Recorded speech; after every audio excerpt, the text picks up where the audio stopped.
Photo आ रही है पहले। देखो लुक स्टे, गुस्से से देखो, खड़े रहो स्टे है, सब फड़े जाएंगे। हम जानते लास्ट वन, और यू आर इन प्रिजन, तुसी उन सारे फड़े गए।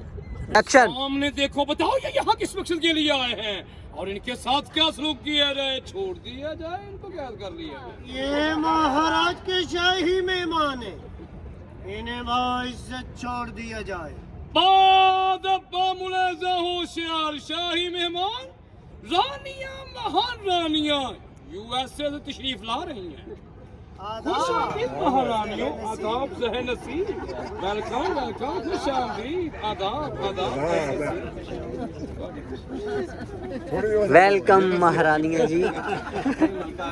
थोड़ा इस मिसल ਦੀ ਸਰਦਾਰ ਸਨ ਮਹਾਰਾਣੀ ਸੈਦ ਕੌਰ ਤੇ ਉਹਨਾਂ ਦੀ ਬੇਟੀ ਚਾਂਦ ਕੌਰ ਦੇ ਨਾਲ ਮਹਾਰਾਜਾ ਰਣਜੀਤ ਸਿੰਘ ਸਾਹਿਬ ਦੀ 14 ਸਾਲ ਦੀ ਉਮਰ 'ਚ ਸ਼ਾਦੀ ਹੋਈ ਸੀ ਤੇ ਉਹਨਾਂ ਨੇ ਮੁਆਵਨਤ ਕੀਤੀ, ਆਪਣੀ ਫੌਜ ਵੀ ਦਿੱਤੀ ਤੇ ਰਸਦ ਵੀ ਪਹੁੰਚਾਈ, ਜਿਹਦੇ ਨਾਲ ਇਹ ਕਿਲਾ ਫਤਿਹ ਹੋਇਆ। ਅੱਛਾ, ਲਾਹੌਰ ਦੇ ਇਹ 12 ਦਰਵਾਜ਼ੇ ਨੇ, ਇਸ ਪਾਸੇ ਨਾ ਪੁਰਾਣਾ ਲਾਹੌਰ ਆ। ਇਹ ਜਲਾਲਉਦੀਨ ਅਕਬਰ ਨੇ ਸ਼ਹਿਰ ਨੂੰ ਮਹਿਫੂਜ਼ ਕੀਤਾ ਸੀ। 30 ਫੁੱਟ ਦੀ ਬੁਲੰਦ ਦੀਵਾਰ ਤਾਮੀਰ ਕਰਵਾ ਕੇ ਉਹ 'ਚ 12 ਦਰਵਾਜ਼ੇ ਰੱਖੇ ਗਏ ਸਨ। 12 ਦਰਵਾਜ਼ੇ ਤੇ ਸਾਰਿਆਂ ਨੂੰ ਪਤਾ। ਇੱਕ 13ਵਾਂ ਦਰਵਾਜ਼ਾ ਵੀ ਹੈ। ਜਦੋਂ ਮਹਾਰਾਜਾ ਰਣਜੀਤ ਸਿੰਘ ਸਾਹਿਬ ਨੂੰ ਬੁਲਵਾਇਆ ਗਿਆ ਸੀ ਨਾ ਖਤ ਲਿਖ ਕੇ, ਅੰਦਰੂਨ ਲਾਹੌਰ ਦੇ ਕੁਝ ਮੁਸਲਮਾਨ ਨਹੀਂ ਹੈ ਸਨ, ਅਜ਼ੀਜ਼ਉਦੀਨ ਇਜਾਜ਼ਉਦੀਨ ਜਿਹੜੇ ਉਹਨਾਂ ਦੇ ਮੁਸ਼ੀਰ ਖਾਸ ਵੀ ਰਹੇ ਨੇ, ਹਕੀਮ ਵੀ ਰਹੇ ਨੇ ਉਹਨਾਂ ਦੇ। ਤੇ ਮਹਾਰਾਜਾ ਰਣਜੀਤ ਸਿੰਘ ਸਾਹਿਬ ਜਦੋਂ 1799 ਚ ਆਏ ਤੇ ਇਹ ਕਿਲਾ ਫਤਿਹ ਨਹੀਂ ਸੀ ਹੋ ਰਿਹਾ। ਅਨਾਰਕਲੀ ਬਾਗ, ਹੁਣ ਤੇ ਅਨਾਰਕਲੀ ਬਾਜ਼ਾਰ ਬਣ ਗਿਆ ਨਾ, ਇੱਥੇ ਅਨਾਰਕਲੀ ਬਾਗ ਹੈ ਸੀ। ਇੱਥੇ ਪੜਾਓ ਪਾ ਕੇ ਬੈਠੇ ਸਨ ਮਹਾਰਾਜਾ ਰਣਜੀਤ ਸਿੰਘ ਸਾਹਿਬ ਤੇ ਰਾਤ ਦੇ ਟਾਈਮ ਇੱਕ ਦੀਵਾਰ ਤੋੜੀ ਗਈ ਤੇ ਮਹਾਰਾਜਾ ਰਣਜੀਤ ਸਿੰਘ ਸਾਹਿਬ ਦੀ ਫੌਜ ਨੂੰ ਇੰਟਰ ਕਰਵਾਇਆ, ਜਿਹਦੇ ਨਾਲ ਕਿਲਾ ਫਤਿਹ ਹੋਇਆ ਸੀ। ਇਹ ਲਹਿਣਾ ਸਿੰਘ ਸਾਹਿਬ ਇੱਕ ਕਿਲਾ ਬੰਦ ਹੋ ਕੇ ਦਿਫਾ ਕਰ ਰਹੇ ਸਨ। ਅੱਛਾ, ਤੇ ਉਹ 13ਵਾਂ ਦਰਵਾਜ਼ਾ ਕਹਿਲਾਂਦਾ ਮੋਰੀ ਦਰਵਾਜ਼ਾ। 12 ਦਰਵਾਜ਼ੇ ਮੁਗਲ ਦੌਰ ਦੇ ਨੇ ਤੇ ਇੱਕ ਸਰਦਾਰਾਂ ਦਾ 13ਵਾਂ ਦਰਵਾਜ਼ਾ ਮੋਰੀ ਦਰਵਾਜ਼ਾ, ਉਹ ਘੱਟ ਲੋਕ ਜਾਣਦੇ ਨੇ। ਤੇ ਇਹ ਪੁਰਾਣਾ ਲਾਹੌਰ ਹੈ ਸਾਰਾ, ਇਹ ਵਾਲਾ ਇਸ ਸਾਈਡ ਤੇ ਅੰਦਰੂਨ ਲਾਹੌਰ 'ਚ ਬੜਾ ਇਤਿਹਾਸ ਆ ਤੁਹਾਡਾ। ਕਮੰਡੋ ਨਿਹਾਲ ਸਿੰਘ ਸਾਹਿਬ ਦੀ ਹਵੇਲੀ ਹੈ ਵੇ ਇੱਥੇ। ਅੱਛਾ, ਕੂਚਾ ਫਕੀਰ ਖਾਨਾ ਜਿਹੜਾ ਅਜ਼ੀਜ਼ਉਦੀਨ ਇਜਾਜ਼ਉਦੀਨ ਦਾ ਮਿਊਜ਼ੀਅਮ ਹੈ, ਜਿਹੜਾ ਮਹਾਰਾਜਾ ਰਣਜੀਤ ਸਿੰਘ ਸਾਹਿਬ ਨੇ ਉਹਨਾਂ ਨੂੰ ਤੋਹਫੇ ਤਵਾਇਫ ਦਿੱਤੇ, ਉਹ ਸਾਰੇ ਪਏ ਨੇ ਉਹਦੇ 'ਚ। ਜਿਹੜੀ ਮਹਾਰਾਣੀ ਸੈਦ ਕੌਰ ਦੇ ਕੋਲੋਂ ਉਹਨਾਂ ਨੂੰ ਸਦਾ ਕੌਰ, ਮਹਾਰਾਣੀ ਸਦਾ ਕੌਰ ਦੇ ਕੋਲੋਂ ਜਿਹੜੀਆਂ ਚੀਜ਼ਾਂ ਉਹਨਾਂ ਨੇ ਖਰੀਦੀਆਂ ਸਨ ਉਹ ਵੀ ਉੱਥੇ ਪਈਆਂ ਨੇ। ਕੁਝ ਚੀਜ਼ਾਂ ਜਿਹੜੀਆਂ ਡੋਨੇਟ ਕੀਤੀਆਂ ਗਈਆਂ ਬਾਦਸ਼ਾਹ ਮਸਜਿਦ ਦੇ ਮਿਊਜ਼ੀਅਮ 'ਚ ਪਈਆਂ ਨੇ ਅੱਜ ਵੀ। ਉਹ ਤੁਹਾਡੇ ਇਤਿਹਾਸ ਇੱਥੇ ਬੜਾ ਮਹਿਫੂਜ਼ ਪਿਆ ਜੀ। ਬਿਲਕੁਲ ਬਿਲਕੁਲ ਬੇਮੁਸ਼ਤਰਕਾ ਜੀ। ਜੀ ਚਲੀਏ ਹੁਣ ਅੱਗੇ ਜੀ। ਕੋਈ ਸਵਾਲ ਪੁੱਛਣਾ ਤੇ ਮੈਂ ਹਾਜ਼ਰ ਹਾਂ ਜੀ। ਮੈਂ ਤਾਲਿਬ ਇਲਮ ਹਾਂ ਇਤਿਹਾਸ ਦਾ, ਤੁਸੀਂ ਕੋਈ ਵੀ ਕੁਐਸਚਨ ਕਰ ਸਕਦੇ ਜੀ। ਸਾਰਾ ਅਕਬਰ ਦਾ ਮਹਿਲਾ ਥੱਲੇ, ਉੱਤੇ ਖੜਕ ਸਿੰਘ ਸਾਹਿਬ ਦੀ ਹਵੇਲੀ ਆ, ਜਿਹਨੂੰ ਮੁਰੰਮਤ ਕੀਤਾ ਜਾ ਰਿਹਾ, ਉੱਤੇ ਰੈਨੋਵੇਸ਼ਨ ਉਹਦੀ ਜਾਰੀ ਆ। ਇਹ ਉੱਪਰ ਹਵੇਲੀ ਬਾਅਦ ਵਿੱਚ ਬਣਾਈ ਜੀ 1807-8 ਦੇ ਵਿੱਚ ਨਾ ਇਹ ਮਹਾਰਾਜਾ ਰਣਜੀਤ ਸਿੰਘ ਸਾਹਿਬ ਨੇ ਖੜਕ ਸਿੰਘ ਸਾਹਿਬ ਵਾਸਤੇ ਬਣਵਾਈ ਸੀ। ਇਹ ਅਕਬਰ ਦਾ ਥੱਲੇ ਅਕਬਰ ਦਾ ਮਹਿਲ ਅਸੀਂ ਅੰਦਰੋਂ ਅਕਬਰ ਦਾ ਜੀ। ਅੰਦਰੋਂ ਇੰਨਾ ਕੀ ਦੇਖਿਆ ਜਾ ਸਕਦਾ ਕਿਉਂਕਿ ਇਹਦੇ 'ਚ ਨਾ ਰੈਨੋਵੇਸ਼ਨ ਚੱਲ ਰਹੀ ਹੈ ਹਾਲੇ। ਤੇ ਮੈਂ ਇਜਾਜ਼ਤ ਲੈਣਾ ਜੀ ਅਗਰ ਅੰਦਰੋਂ ਵੇਖਣ ਦੇ ਅਕਬਰ ਪੈਲੇਸ, ਕਿਉਂਕਿ ਉੱਤੇ ਤਾਂ ਪ੍ਰੋਪਰ ਕੰਮ ਜਾਰੀ ਹੈ ਨਾ। ਉਹ ਦੀਆਂ ਛੱਤਾਂ ਦੇ ਜਿਹੜੇ ਬਾਲੇ ਸਨ ਉਹ ਖਰਾਬ ਹੋਏ ਸਨ ਤੇ ਉਹ ਸਾਰਾ ਨਾ ਤੁਹਾਡੇ ਉੱਤੇ ਮਿੱਟੀ ਸ਼ਿੱਟੀ 'ਚ ਸਾਰਾ ਕੰਮ, ਕਿਉਂਕਿ ਮਜ਼ਦੂਰ ਕਰ ਰਹੇ ਨੇ।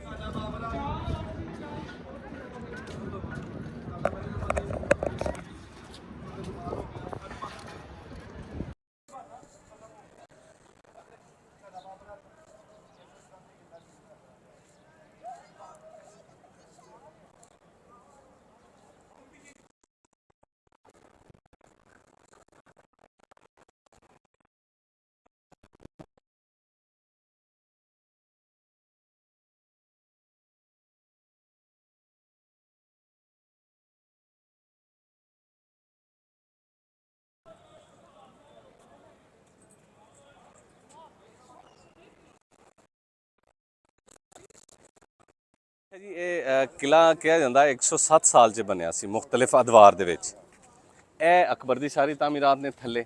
ਇਹ ਵਾਲੀ ਇਹ ਦੌਲਤ ਖਾਨਾ ਕਿਹਾ ਜਾਂਦਾ, ਦੌਲਤ ਖਾਨਾ ਆਮ ਖਾਸ ਦੌਲਤ ਖਾਨਾ ਕਿਹਾ ਜਾਂਦਾ, ਜਿੱਥੇ ਬਾਦਸ਼ਾਹ ਰਹਿੰਦੇ, ਹਰਮ ਜਿੱਥੇ ਸ਼ਾਹੀ ਖਵਾਤੀਨ ਨੇ। ਇਹ ਦੌਲਤ ਖਾਨਾ ਸੀ ਸਾਰਾ। ਤੇ ਇਹ ਥੱਲੇ ਟਾਇਲਟ ਸਨ, ਉਹ ਹਮਾਮ ਸੀ ਅਕਬਰ ਦੌਰ ਦਾ ਸ਼ਾਹੀ ਖਵਾਤੀਨ ਵਾਸਤੇ। ਉੱਤੇ ਹੈ ਰਾਣੀ ਮਹਿਲ, ਇਹ ਮਹਾਰਾਣੀ ਜਿੰਦਾ ਕੌਰ ਵਾਸਤੇ ਬਣਵਾਇਆ ਗਿਆ ਸੀ। ਇਹ ਮਹਾਰਾਣੀ ਜਿੰਦ ਕੌਰ ਮਹਾਰਾਜਾ ਰਣਜੀਤ ਸਿੰਘ ਦੀ ਪਤਨੀ ਤੇ ਦਲੀਪ ਸਿੰਘ ਸਾਹਿਬ ਦੀ ਵਾਲਦਾ ਸੀ, ਜਿਹੜੇ ਲਾਸਟ ਰੂਲਰ ਗੁਜ਼ਰੇ ਨੇ। ਤੇ ਇਹ 1809 ਚ ਬਣੀ ਸੀ ਤੇ ਮਹਾਰਾਜਾ ਰਣਜੀਤ ਸਿੰਘ ਸਾਹਿਬ ਦੀਆਂ 21 ਪਤਨੀਆਂ ਸਨ। ਜੀ 21 ਜਿਨ੍ਹਾਂ ਚੋਂ ਬਾਕੀ 37 ਹੋ ਗਈਆਂ ਸਨ। 7 ਨੇ ਨਾ 37 ਹੋਣ ਤੋਂ ਇਨਕਾਰ ਕਰ ਦਿੱਤਾ ਸੀ, ਜਿਹਦੇ ਵਿੱਚ ਮਹਾਰਾਣੀ ਜਿੰਦ ਕੌਰ ਵੀ ਸ਼ਾਮਲ ਸਨ। ਹਾਂਜੀ ਤੇ ਤੇ ਉਹ ਤਾਂ ਵੈਸੇ ਵਿਆਹੀਆਂ ਨਹੀਂ ਸੀ ਹੋਈਆਂ। ਇੱਕ ਤਾਂ ਉਹ ਕੀ ਸੀ ਉਹਦਾ ਨਾਮ, ਉਹ ਬੜੀ ਉਹਨਾਂ ਦੀ ਫੇਵਰਿਟ ਸੀ ਅੰਮ੍ਰਿਤਸਰ ਮੁਗਲ ਅੱਛਾ ਉਹ ਜਿਹਦੇ ਕਰਕੇ ਅਕਾਲ ਤਖਤ ਨੇ ਉਹਨੂੰ ਉਹ ਫੈਸਲੇ ਵੀ ਅੰਦਰੂਨ ਚ ਹੁੰਦੇ ਸਨ ਕੋਠੇ ਤੇ ਹੀ। ਨਹੀਂ ਕੋਠੇ ਦੇ ਫੈਸਲੇ ਹੁੰਦੇ ਰਹੇ ਨੇ। ਹਾਂ ਕੋਠੇ ਤੇ ਹਾਂਜੀ ਉਹ ਕੰਜਰੀ ਵਾਲਾ ਪੁੱਲ ਵੀ ਬਣਾਇਆ ਸੀ, ਮਸਜਿਦ ਵੀ ਇੱਕ ਬਣਵਾਈ ਸੀ। ਮੁਸਲਮਾਨ ਸੀ ਜੀ। ਉਹਦੇ ਕਰਕੇ ਉਹ ਹੈ ਵੀ ਮੁਸਲਮਾਨ ਸੀ। ਹਾਂਜੀ ਮੁਸਲਮਾਨ ਸੀ। ਸੀ ਪਰ ਹਾਂਜੀ ਅਕਾਲੀ ਫੂਲਾ ਸਿੰਘ ਨੇ ਜੀ ਜੀ ਉਹਨਾਂ ਨੂੰ ਸਜ਼ਾ ਦਿੱਤੀ ਸੀ ਮਹਾਰਾਜਾ ਉਹਨਾਂ ਨੇ ਤੇ ਮਹਾਰਾਜਾ ਸੀਗਾ ਇੱਥੇ। ਗੰਡੇ ਵਿਖਵਾਤ ਤੇ ਸੀ ਇੱਕ ਵਜ਼ੀਰ ਕੋਲੋਂ ਉਹਨਾਂ ਨੇ। ਤੁਸੀਂ ਕੀ ਉਹ ਇਤਿਹਾਸ ਦਾ ਇੱਕ ਅਲੱਗ ਬਾਬ ਹੈ ਜੀ। ਜੀ ਜੀ ਜੀ ਜੀ ਜ਼ਰੂਰ ਜ਼ਰੂਰ ਕੋਈ ਗੱਲ। ਅੱਛਾ ਉਹ ਦੇਖੋ ਬੜੀਆਂ ਸਾਰੀਆਂ ਤਲਖੀਆਂ ਵੀ ਹੈ ਨੇ। ਬਾਬਾ ਨਾਨਕ ਜੀ 1479 ਦੇ ਵਿੱਚ ਤਲਵੰਡੀ ਸ਼ੇਖੂਪੁਰਾ ਕਲਿਆਣ ਮਹਿਤਾ ਸਾਹਿਬ ਦੇ ਘਰ ਪੈਦਾ ਹੋਏ ਸਨ ਤੇ ਇਹਨਾਂ ਨੂੰ ਪਹਿਲੇ ਵਾਰੀ ਇਬਰਾਹਿਮ ਲੋਧੀ ਨੇ ਕੈਦ ਕੀਤਾ ਸੀ ਮੁਲਤਾਨ 'ਚ। ਫਿਰ ਉਸ ਤੋਂ ਬਾਅਦ ਗੁਰੂ ਅਰਜਨ ਦੇਵ ਜੀ ਨਾਲ ਜਿਹੜਾ ਜ਼ੁਲਮ ਸਿਤਮ ਹੋਇਆ, ਫਿਰ ਉਸ ਤੋਂ ਬਾਅਦ ਗੁਰੂ ਤੇਜ ਬਹਾਦਰ ਸਾਹਿਬ ਨਾਲ ਜਿਹੜਾ ਜ਼ੁਲਮ ਸਿਤਮ ਹੋਇਆ। ਮੈਂ ਸਾਰਾ ਇਤਿਹਾਸ ਜਾਣਨਾ, ਲੇਕਿਨ ਮੇਰੀ ਕੋਸ਼ਿਸ਼ ਹੁੰਦੀ ਹੈ ਕਿ ਮੈਂ ਮੁਸਬਤ ਇਤਿਹਾਸ ਬਿਆਨ ਕਰਾਂ। ਤੁਸੀਂ ਸਾਡੇ ਮਹਿਮਾਨ ਜੇ, ਦਿਲ ਆਜ਼ਾਰੀ ਨਾ ਹੋਵੇ, ਤੁਸੀਂ ਜਿਹੜਾ ਯਾਤਰਾ ਤੇ ਆਏ ਜੇ ਤੁਹਾਡੀ ਸਫਲ ਹੋਵੇ। ਨਹੀਂ ਜੀ। ਚੀਜ਼ ਹੈ ਜਿਹੜੀ ਚੀਜ਼ ਮਹਾਰਾਜਾ ਰਣਜੀਤ ਜਿਹੜੀ ਮਹਾਰਾਜਾ ਰਣਜੀਤ ਸਿੰਘ ਜੀ, ਜੀ। ਦੀ ਆਪਾਂ ਹਿਸਟਰੀ ਦੱਸ ਰਹੇ ਜਦੋਂ ਉਹਨਾਂ ਦਾ ਆਵੇ ਜੀ ਜੀ ਤਾਂ ਉਹਨਾਂ ਦੀ 1799 ਤੋਂ 1800 ਬਾਬਾ ਜੀ ਨੇ ਸਾਡੇ ਮੁਸਲਮਾਨ ਸੂਫੀ ਬਜ਼ੁਰਗਾਂ ਦੇ ਨਾਲ ਬੜਾ ਸਫ਼ਰ ਕੀਤਾ। ਮੱਕਾ ਮਦੀਨਾ ਵੀ ਗਏ ਨੇ। ਪਾਕ ਪਤਨ ਵਾਲੇ ਬਜ਼ੁਰਗ ਗਏ ਸਨ, ਖਾਜਾ ਫਰੀਦੁੱਦੀਨ ਚਿਸ਼ਤੀ ਅਤਾਰੀ ਰਹਿਮਤੁल्लाह ਅਲੈਹ। ਅੱਛਾ ਇੱਕ ਹੋਰ ਕਨਫਿਊਜ਼ਨ ਆ ਸਾਡੇ ਮੁਸਲਮਾਨਾਂ ਦੇ ਵਿੱਚ ਵੀ। ਖਾਜਾ ਫਰੀਦੁੱਦੀਨ ਚਿਸ਼ਤੀ ਦੋ ਨੇ, ਇੱਕ ਅਵਲ ਨੇ ਇੱਕ ਅਤਾਰੀ ਨੇ। ਜਿਨ੍ਹਾਂ ਨੇ ਕਿਤਾਬ ਲਿਖੀ ਸੀ ਉਹ ਦੂਸਰੇ ਨੇ। ਹਾਂਜੀ ਸਾਰੇ ਬਣਾ ਲਓ। ਸਾਰੇ ਬਾਦਸ਼ਾਹ ਸਾਰੀਆਂ ਰਾਣੀਆਂ ਇਕੱਠੇ ਹੋ ਜਾਓ। ਮੈਂ ਕਹਿ ਰਿਹਾ ਜੀ ਸਾਰੇ ਬਾਦਸ਼ਾਹ ਸਾਰੇ ਰਾਜੇ ਤੇ ਸਾਰੇ ਰਾਣੀਆਂ ਜਿਹੜੀਆਂ ਨਾ ਇਕੱਠੇ ਹੋ ਜਾਓ। ਸਾਰੀਆਂ ਰਾਣੀਆਂ ਤੇ ਸਾਰੇ ਮੈਂ ਕਹਿ ਰਿਹਾ ਸਾਰੀਆਂ ਰਾਣੀਆਂ ਤੇ ਸਾਰੇ ਰਾਣੇ ਇੱਕ ਜਾ ਰਾਜੇ ਇਕੱਠੇ ਹੋ ਜਾ ਰਾਣੀ में। ऐसे देखो खड़े रहो स्टे है सब फड़े जाएंगे हम जानते हैं। आसमान और यू आर इन प्रिजन। ਤੁਸੀਂ ਹੁਣ ਸਾਰੇ ਫੜੇ ਗਏ। चलो जी वीडियो स्टार्ट करो। US okay action. सामने देखो, बताओ ये यहाँ किस मकसद के लिए आए हैं और इनके साथ क्या सलूक किया जाए? छोड़ दिया जाए, इनको कैद कर लिया जाए? ये महाराज के शाही मेहमान है, इन्हें बाइज्जत छोड़ दिया जाए। बाद मुलाजा होशियार शाही मेहमान रानियां महारानियां यूएसए से तशरीफ ला रही हैं। खुश आमदीद महारानियों, आदाब ज़हे नसीब, वेलकम वेलकम, खुश आमदीद, आदाब आदाब। वेलकम महारानिया जी। और राजे आ जाओ जी, हुण राजे आ जाओ, महाराजे आ जाओ। ਇਹ ਪੁੱਛਣਾ ਸੀ ਕਿ ਅਕਬਰ ਦਾ ਜ਼ਮਾਨੇ ਔਰ ਮਹਾਰਾਜਾ ਰਣਜੀਤ ਸਿੰਘ ਦਾ ਜਿਹੜਾ ਜ਼ਮਾਨਾ ਸੀ ਉਹਨਾਂ ਵਿੱਚ ਕਿੰਨਾ difference ਅੰਤਰ ਕਿੰਨਾ? ਅੱਛਾ ਜੀ ਜਲਾਲਉদ্ਦੀਨ ਮੁਹੰਮਦ ਅਕਬਰ ਦਾ ਜਿਹੜਾ ਦੌਰਾਨੀਆ ਹਕੂਮਤ ਆ ਉਹ 1556 ਤੋਂ ਲੈ ਕੇ 1605 ਤੱਕ ਆ, ਤਕਰੀਬਨ 50 ਸਾਲ। ਅੱਛਾ 1605 ਤੋਂ ਅੱਗੇ ਤੁਸੀਂ ਵੇਖ ਲਓ 1799 ਚ ਆਏ ਨੇ ਮਹਾਰਾਜਾ ਰਣਜੀਤ ਸਿੰਘ ਸਾਹਿਬ। ਇਹ ਤਕਰੀਬਨ ਪੌਣੇ 200 ਸਾਲ ਬਣਦਾ ਅੰਤਰ ਜੀ। ਔਰ ਮਹਾਰਾਜਾ ਰਣਜੀਤ ਸਿੰਘ ਸਾਹਿਬ ਨਾ 1839 ਚ ਦੇਹਾਂਤ ਹੋਇਆ ਸੀ ਉਹਨਾਂ ਦਾ, ਫਾਲਜ ਦੇ ਦੂਸਰੇ ਅਟੈਕ ਦੇ ਨਾਲ। ਉਹ ਤੁਹਾਨੂੰ ਲੈ ਕੇ ਜਾਵਾਂਗੇ, ਉਹ ਵੀ ਦਿਖਾਵਾਂਗੇ ਜਗ੍ਹਾ ਜਿੱਥੇ ਮਹਾਰਾਜਾ ਰਣਜੀਤ ਸਿੰਘ ਸਾਹਿਬ ਪੂਰੇ ਹੋਏ ਸਨ। ਪਰ ਉਹਨਾਂ ਤੋਂ ਮਹਾਰਾਜਾ ਰਣਜੀਤ ਸਿੰਘ ਤੋਂ ਪਹਿਲਾਂ ਕਿਹੜੇ ਖੜਕ ਸਿੰਘ ਸਾਹਿਬ ਜੀ, ਉਹਨਾਂ ਕੌਣ ਸੀਗੇ? ਬਹਾਦਰ ਸ਼ਾਹ ਜ਼ਫਰ 1857 ਦੀ ਇਹ ਜੰਗ ਹਾਰੇ ਸਨ ਈਸਟ ਇੰਡੀਅਨ ਕੰਪਨੀ ਦੇ ਅਗੇਂਸਟ, ਤੇ ਉਹਨਾਂ ਤੇ ਗੱਦਾਰੀ ਦਾ ਜਿਹੜਾ ਕੇਸ ਚੱਲਿਆ ਸੀ ਤੇ ਉਹ ਤਬਾਹੀ ਮੌਤ ਮਰੇ ਸਨ ਇਹ ਜੀ 1862 ਦੇ ਵਿੱਚ ਜੀ। ਅੱਛਾ ਜੀ ਇਹਦੇ ਬਾਰੇ ਤੁਹਾਨੂੰ ਥੋੜਾ ਜਿਹਾ ਦੱਸੀਏ। ਇਹ ਅਕਬਰ ਦੀ ਤਾਮੀਰਾਤ ਇੱਥੇ ਮੁੱਕ ਗਈਆਂ ਨੇ। ਇਹ ਤਾਮੀਰਾਤ ਜਿੰਨੀ ਹੈ ਇਹ ਜਹਾਂਗੀਰ ਦੀਆਂ ਨੇ। ਇਹ 1616 17 18 ਚ। ਅੱਛਾ ਇਹ ਤਲਾਬ ਬਣਾਇਆ ਗਿਆ ਸੀ ਤੇ ਫਾਊਂਟੇਨ ਲਾਇਆ ਗਿਆ ਸਨ ਮੌਸਮ ਨੂੰ ਖੁਸ਼ਗਵਾਰ ਕਰਨ ਵਾਸਤੇ ਤੇ ਖੂਬਸੂਰਤੀ ਵਾਸਤੇ। ਇਹਨਾਂ ਨੂੰ ਇੱਕ ਤਰਤੀਬ ਦੇ ਕੇ ਨਾ ਗੇਮ ਬਣਾ ਦਿੱਤੀ ਗਈ, 25 ਕਲਾਂਦੀ ਆ ਸ਼ਤਰੰਜ ਦੀ ਤਰ੍ਹਾਂ। ਅੱਛਾ, ਪਚੀਸੀ ਕਦੀ ਖੇਡੀ ਸਰਦਾਰ ਜੀ ਤੁਸੀਂ? ਪਚੀਸੀ ਉਹ ਕੌਡੀਆਂ ਹੁੰਦੀਆਂ ਸਨ, ਕੋਡੀਆਂ ਦੇ ਨਾਲ ਕੌਡੀਆਂ ਨਾਲ, ਚਾਰ ਸਾਈਡ ਹਾਂ ਸੀਗੇ। ਬਿਲਕੁਲ ਕੌਡੀਆਂ ਨਾਲ, ਉਹਨੂੰ ਪਚੀਸੀ ਕਿਹਾ ਜਾਂਦਾ ਸੀ। ਇਹਨੂੰ ਉਸ ਟਾਈਪ ਦੇ ਨਾਲ ਬਣਾਇਆ ਗਿਆ ਸੀ। ਇਹਦਾ ਨਕਸ਼ਾ ਅਗਰ ਤੁਸੀਂ ਗੌਰ ਨਾਲ ਵੇਖੋ ਤੇ ਉਹੀ ਕੌਡੀਆਂ ਲਈ ਆ, ਲੇਕਿਨ ਇਹਦੇ ਜਿਹੜੇ ਹੈ ਨੇ ਫਾਊਂਟੇਨ, ਇਹ ਸ਼ਤਰੰਜ ਦੇ ਨਾਲ ਆਹ ਮੁਸ਼ਾਬਤ ਰੱਖਦੇ ਨੇ। ਅੱਛਾ, ਇੱਧਰ ਮੁਗੰਨੇ, ਇੱਧਰ ਖਾਜਾ ਸਾਰਾ ਖਿਲਾਉਂਦੇ ਸਨ ਤੇ ਪਲੇਅਰ ਚੂਜ਼ ਕੀਤੇ ਹੁੰਦੇ ਸੀ। ਇਹ ਸਨੂਕਰ ਤੋਂ ਇਸ ਸਨੂਕਰ ਦਾ ਇਸ਼ਾਰਾ ਕੀਤਾ, ਉਹਨਾਂ ਨੇ ਨੱਚਦੇ ਜਾਣਾ ਹੁੰਦਾ ਸੀ। ਉਸ ਸਨੂਕਰ ਤੋਂ ਉਸ ਸਨੂਕਰ ਦਾ ਇਸ਼ਾਰਾ ਕੀਤਾ, ਉਹਨਾਂ ਨੇ ਡਾਂਸ ਕਰਦੇ ਜਾਣਾ ਹੁੰਦਾ ਸੀ। ਇਹ ਪਾਣੀ ਕੱਢ ਕੇ ਨਾ ਖੁਸ਼ਕ ਕਰਕੇ ਤੇ ਫੇਰ ਖੇਡਿਆ ਜਾਂਦਾ ਸੀ। ਬਾਅਦ ਕਾਤ ਇਸ ਤਰ੍ਹਾਂ ਹੁੰਦਾ ਕਿ ਪਾਣੀ ਦੇ ਵਿੱਚ ਨਾ, ਨਹੀਂ, ਪਾਣੀ ਕੱਢ ਦਿੱਤਾ ਜਾਂਦਾ ਸੀ। ਤੇ ਫਾਊਂਟੇਨ ਚੱਲਦੇ ਸਨ ਗ੍ਰੈਵਿਟੀ ਦੇ ਨਾਲ। ਇਹ ਇੱਥੇ ਪਿੱਛੇ ਬਿਲਡਿੰਗਾਂ ਹੁੰਦੀਆਂ ਸਨ, ਉਹਦੇ ਉੱਤੇ ਪਾਣੀ ਦੀ ਟੈਂਕੀ ਹੁੰਦੀ ਸੀ, ਜਿਹੜਾ ਮਸ਼ਕਾਂ ਨਾਲ ਪਾਣੀ ਭਰਿਆ ਜਾਂਦਾ ਸੀ ਤੇ ਹਜਮ ਵੱਡਾ ਰੱਖਿਆ ਜਾਂਦਾ ਸੀ ਪਾਈਪ ਦਾ। ਥੱਲੇ ਆਂਦੇ ਬਾਰੀਕ ਕਰ ਛੱਡਦੇ ਸਨ, ਜਿਹਦੇ ਪ੍ਰੈਸ਼ਰ ਨਾਲ ਚੱਲਦੇ ਸਨ। ਉਹਨੂੰ ਟੈਰਾਕੋਟਾ ਕਿਹਾ ਜਾਂਦਾ ਸੀ। ਅੱਛਾ, ਹੁਣ ਤੁਹਾਨੂੰ ਲੈ ਕੇ ਚੱਲੀਏ ਜਹਾਂਗੀਰ ਦੇ ਮਹਿਲ। ਅਕਬਰ ਦਾ ਬੇਟਾ ਸੀ ਸ਼ਹਿਜ਼ਾਦਾ ਸਲੀਮ ਖੁਰਮ, ਜਿਹਨੇ ਬਾਅਦ ਚੋਂ ਜਹਾਂਗੀਰ ਦੇ ਨਾਂ ਤੋਂ 22 ਸਾਲ ਹਕੂਮਤ ਕੀਤੀ ਆ, 1605 ਤੋਂ 1627 ਤੱਕ। ਮਹਿਮਾਨ ਖਾਨੇ ਆਮ ਨੇ, 2 ਮੰਜ਼ਲਾ ਇਮਾਰਤਾਂ ਨੇ। ਇਸ ਬੰਨੇ ਵੀ ਮਹਿਮਾਨ ਖਾਨੇ ਆਮ ਨੇ, ਇਹ ਆਮਣੇ ਸਾਹਮਣੇ ਇੱਕੋ ਜਿਹੀਆਂ ਇਮਾਰਤਾਂ ਨੇ। ਇਹ ਕੋਨੇ 'ਚ ਮਹਿਮਾਨ ਖਾਨਾ ਖਾਸ ਹੈ, ਉਸ ਕੋਨੇ 'ਚ ਮਹਿਮਾਨ ਖਾਨਾ ਖਾਸ ਹੈ। ਇਹ 3 ਮੰਜ਼ਲਾ ਇਮਾਰਤ ਹੈ। ਇਹ ਸਾਹਮਣੇ ਜਿਹੜਾ ਹੈ ਖਲਵਤ ਖਾਨਾ, ਤਨਹਾਈ 'ਚ ਆਰਾਮ ਦੀ ਜਗ੍ਹਾ ਜਹਾਂਗੀਰ ਨੇ ਬਣਵਾਈ ਸੀ। ਇਹ ਬਰਾਮਦਾ ਅੰਗਰੇਜ਼ ਦੀ ਐਡੀਸ਼ਨ ਆ। ਅੰਦਰ ਖਾਬਗਾ ਜਹਾਂਗੀਰੀ, ਜਿੱਥੇ ਤੁਹਾਨੂੰ ਮੈਂ ਲੈ ਕੇ ਜਾ ਰਿਹਾ ਜਹਾਂਗੀਰ ਦੇ ਮਹਿਲ ਦੇ ਅੰਦਰ। ਅੱਜ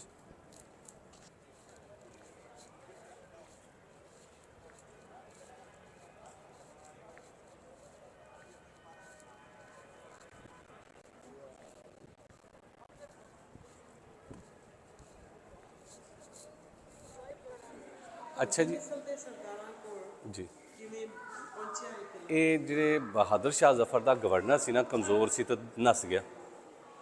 ਉਹ ਤਗੜੀ ਮਿਸਲ ਸੀ, ਭੰਗੀ ਮਿਸਲ, ਤੇ ਉਹ ਡਰ ਤੋਂ ਦੌੜ ਗਿਆ। ਇੱਥੇ ਬੜੀ ਆਸਾਨੀ ਦੇ ਨਾਲ ਉਹਨਾਂ ਨੇ ਇੱਥੇ ਰਾਜ ਸ਼ੁਰੂ ਕਰ ਲਿਆ ਆਪਣਾ। ਇਹ ਅੰਮ੍ਰਿਤਸਰ ਵੀ ਉਹਨਾਂ ਦੇ ਕੋਲ ਸੀਗਾ ਤੇ ਇਹ ਸਿਰਫ ਪੰਜਾਬ 'ਚ ਨਹੀਂ ਰਹੇ, ਕਸ਼ਮੀਰ, ਖੈਬਰ ਪਖਤੂਨਖਵਾ, ਗਿਲਗਿਤ ਬਲਤਿਸਤਾਨ ਤੱਕ ਹਕੂਮਤ ਰਹੀ ਆ ਜੀ। ਜੀ ਜਿਹੜਾ ਹਾਂਜੀ, ਇਹ ਆਪਣਾ ਜਿਹੜਾ ਤੁਸੀਂ ਡੋਗਰਾ ਸਾਜ਼ਿਸ਼ ਕਹਿੰਦੇ ਸੀ, ਮਹਾਰਾਜਾ ਰਣਜੀਤ ਸਿੰਘ ਸਾਹਿਬ ਦੇ ਬੜੇ ਦਸਤੇ ਰਾਸ ਅੱਛੇ ਸਾਥੀ ਰਹੇ ਸਨ।